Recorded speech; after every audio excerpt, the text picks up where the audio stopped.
Save किया था ना? मैं सिर्फ इसलिए गया था क्योंकि उसने मुझे कॉल किया, that's it. But listen तो. Save it for someone else. जिंदगी में सेव करना जरूरी है, मगर जब बात पैसों की हो, सिर्फ सेविंग से काम नहीं चलेगा। इक्विटी म्यूचुअल फंड्स में इन्वेस्ट कीजिए और अपने सेविंग्स को आगे बढ़ने का मौका दीजिए। Mutual fund investments are subject to market risks. Read all scheme-related documents carefully. The Print's developed a loyal following among viewers like you for its granular reporting and its high-quality analysis of domestic and international events. Journalism like ours, though, needs your support, and I appeal to you to take a subscription to The Print. You can find a link in the description below. They want to kill me, they want to live my life, runs the rap requiem. Opposition snitches talking on the phone, will that put me, my brothers, in the wrong light.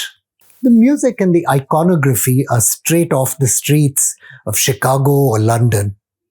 But the men unmistakably are ethnic Punjabi. First produced by the hitman Ekene Anigbo for slain brothers keeper gang chief Govinder Grewal, the anthem played through the revenge killing of his rival Randeep Kang. Last week, as thousands attended the cremation of Hardeep Singh Nijjar, who Indian authorities say was at the heart of terrorist networks operating in Punjab, there was little discussion of how the Khalistan movement has spawned a brutal gang culture spanning 2 continents. Even though there have been claims Nijjar was assassinated by India's intelligence services, some are suggesting that the causes might have been a little closer to home. A toxic war for control of well-funded Sikh religious institutions in Canada, waged through increasingly powerful criminal networks. The battle for control of the Gurdwaras had pitched millionaire businessman and former terrorist turned Prime Minister Narendra Modi supporter Ripudaman Malik against Nijjar.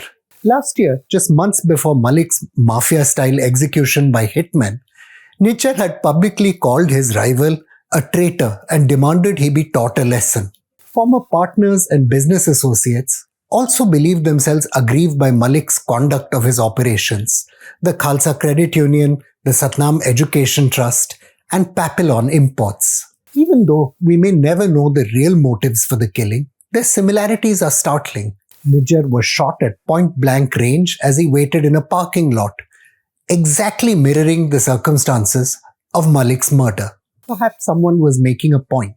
Landing at Toronto's Pearson Airport on 10th February 1997 on a fake passport identifying him as Ravi Sharma, Nijjar immediately filed for asylum, claiming to have been a victim of police harassment. Following the arrest of his brother Jatinder Singh, Nijjar claimed to have been repeatedly tortured by the Punjab police. He claimed to have paid bribes to officials, cut off his hair, and began hiding out at a relative's home in Uttar Pradesh. The story, reporter Stuart Bell writes, didn't convince Canadian immigration officials. A medical report which purported to support Nijjar's claims to have been electrocuted in the testicles, the authorities determined, did not seem genuine, and Nijjar's account did not hold together under close questioning. 11 days after his asylum application was rejected, Nijjar filed a fresh claim, claiming the right to live in Canada with his new wife, a British Columbia resident. Again, immigration authorities rejected this plea, deeming this a marriage of convenience. The courts too dismissed Nijjar's appeals. Then, under circumstances which still aren't entirely clear, Nijjar obtained Canadian citizenship.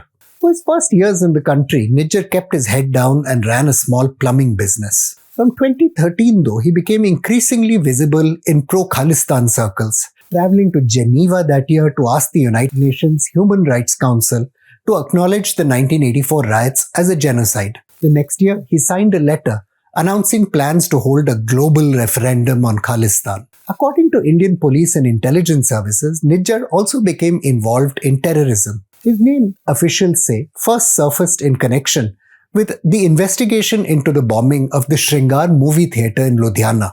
That prosecution went nowhere, with 3 of the alleged perpetrators securing acquittals and a 4th passing away while still in prison under trial. The efforts to prosecute Nijjar, some Canadian law enforcement officials believe, may have strengthened his asylum claim. Large numbers of accusations of terrorism centered around Nijjar, though, continued to emerge. He was named in an investigation into the bombing of a temple in Patiala and accused of a 2015 attempt to murder the cult leader Pyara Singh Bhaniara, author of a Dalit-focused alternative to the Guru Granth Sahib, which he called the Bhavsagar Granth. Nijjar was also accused of having assassinated another member of a rival cult, the Dera Sacha Sauda, in 2015. The Punjab Police and Intelligence Bureau, sources say, believe Nijjar used links among organized crime groups in Canada to tie up with the gangster Arshdeep Dalla Singh to stage attacks in India. Arshdeep is believed to live in Canada, where he disappeared on a tourist visa while on a visit in 2017. Ever since Nijjar had arrived in Canada, diaspora politics had become increasingly tumultuous, with a new generation of younger fundamentalists taking on Sikh traditionalists. Things came to a head in 1996 because of the intensity of the temple feuds, especially on whether elderly people should be able to share the langar community meal while sitting on chairs and tables, just as they ate at the McDonald's across the road, or only on a long floor mat. This had long been the practice at gurdwaras across Canada and even some in India.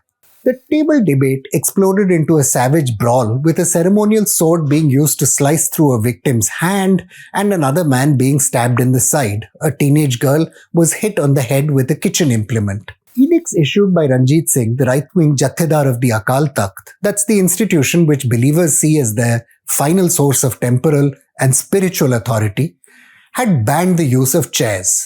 In some gurdwaras like Ross Street in Vancouver, successful candidates asserted their legitimacy derived from the will of the Canadian Sikh community to set up their own rules. Fundamentalists who lost those elections had begun taking charge of some gurdwara managements several years earlier, putting up portraits of slain terrorists, including Prime Minister Indira Gandhi's assassins, on the walls. Liberal Sikhs like the businessman Harmohinder Singh Bains, who shaves his beard and preferred cowboy boots, were appalled. This is not a table and chair issue, Bains told journalist Anthony De Palma.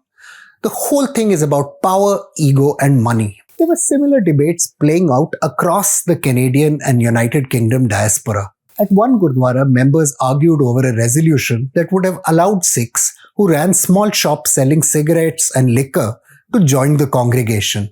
Liberals ended up mostly losing the argument. Kashmir Singh Dhaliwal and Balwant Singh Gill, who had defied the Akal Takht and arranged langar seating for the elderly and disabled, were excommunicated by the Akal Takht. 15 years on, they eventually reached out for forgiveness. From the mid-1990s, around the same time as the Khalistan debate began to explode in gurdwaras, a new generation of Punjabi origin gangsters had also begun to transform the scene. The brothers Ranjit Singh Dosanjh and Jimsher Singh Dosanjh were among the first lives claimed in gangland wars over control of cocaine distribution. Their alleged murderer Bhupinder Singh Johal went on to become a lifestyle icon for some youth, only to be eventually shot dead outside a nightclub. A former police officer told the researchers Louis Pagliaro and Anne-Marie Pagliaro that Gurdwara power struggles had become tributaries watering the gangs. It wasn't uncommon for renowned toughs to receive the accolades and blessings of the temple priests and senior community leaders by day, and then their blind eye by night as the same young men peddled drugs, an officer said. Khalistan provided a language to address a new generation's cultural anxieties, even if few members of the gangs were personally religiously observant. Indeed, as the journalist Renu Bakshi noted, many Punjabi gang members came from well-off families who condoned their violent behavior for being appropriately masculine. Last year, 9 of the 11 most dangerous criminals named by police in British Columbia had ethnic Punjabi surnames. A startling number given that just 6.4% of the province's population identifies as Sikh. The gangs of Canada also spawned an aspirational culture here at home in India. Harjeet Maan, Jasdev Singh and Sukhraj Dhaliwal, held on drug charges in the United States in 2005, were reported by residents of their village in Punjab to have been big donors to religious and social events. Gang names frequently record Punjab village affiliations. Dhakdhure, Sangheda, Malhi-Buttar. The large number of killings of Khalistanis in recent weeks raises the obvious questions about Indian state involvement. But there's even odds at least some of the murders have to do with fratricidal gang world slaughter. Harvinder Singh Rinda, after all, died of a drug overdose in Lahore. Harmeet Singh, also known as Happy PhD, was killed in Lahore, but after a narcotics deal gone wrong. Paramjit Singh Panchwad was assassinated by gunmen outside his home in the Sunflower Housing Society in Lahore. Like Nijjar, scholar Ajay Sani has noted, each of these men was engaged in gun running, narcotics trafficking, and extortion. Enterprises which give motives to plenty of possible killers beyond India's intelligence services. I'm Praveen Swami, and I'm National Security Editor of ThePrint. Thank you for listening to Security Code.